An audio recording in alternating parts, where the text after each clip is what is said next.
बहुत समय पहले की बात है।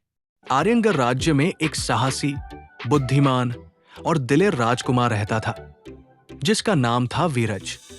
वो सिर्फ तलवार से नहीं, बल्कि अपने दिमाग और विज्ञान के ज्ञान से भी समस्याओं को हल करता था। एक दिन वो शिकार के लिए निकला और रास्ता भटक गया। वो पहुंच गया एक रहस्यमय जंगल में, महादर्पण वन, जो अपनी जादुई घटनाओं और गायब हो चुके लोगों के लिए कुख्यात था। जैसे ही वो जंगल में आगे बढ़ा, उसे एक बहुत मधुर लेकिन अजीब संगीत सुनाई दिया। संगीत इतना आकर्षक था कि उसे रोकना मुश्किल हो गया। लेकिन वीरज समझ गया, ये साधारण नहीं, कोई मायावी शक्ति है। वो उस संगीत का पीछा करते हुए एक शांत घाटी में पहुंचा, जहां एक सुंदर युवती जादुई बेलों से बंधी रो रही थी। वो कोई और नहीं बल्कि राजकुमारी सानवी थी, जो महीनों पहले अचानक लापता हो गई थी। तभी अंधेरे में से प्रकट हुई तांत्रिकनी न्यारा, एक काली शक्ति की स्वामी, जो सौंदर्य, शक्ति और जीवन के लिए राजघरानों की कन्याओं को बंदी बनाकर बलिदान करती थी। वो सानवी की राजसी ऊर्जा से एक मृत जादू को फिर से जगाना चाहती थी।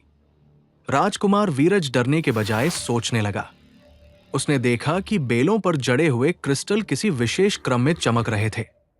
वो गणितीय अनुक्रम था, जिसे वो पहचान गया, फिबोनाची क्रम। उसने अपनी ढाल से सूरज की किरणों को क्रिस्टलों पर फेंका और उस जादू को तोड़ दिया।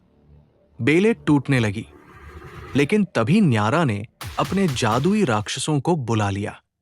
वीरज ने राक्षसों से बहादुरी और पराक्रम से भरा एक भयंकर युद्ध किया। वीरज ने चतुराई से लड़ाई की।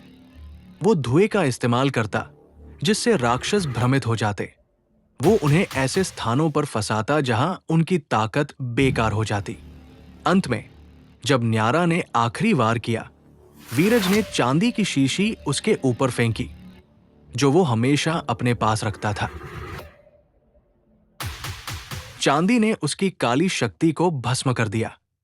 न्यारा चीखते हुए राख बन गई। सानवी आजाद हुई। उसके कंधे पर एक तारा चिन्ह था, जिसे पुरानी भविष्यवाणियों में सौभाग्य और समृद्धि का प्रतीक कहा गया था।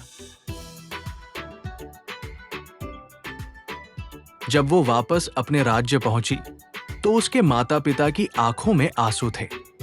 उन्होंने वीरज को गले लगाकर कहा, तुमने न केवल हमारी बेटी को बचाया, बल्कि इस राज्य की किस्मत भी बदल दी।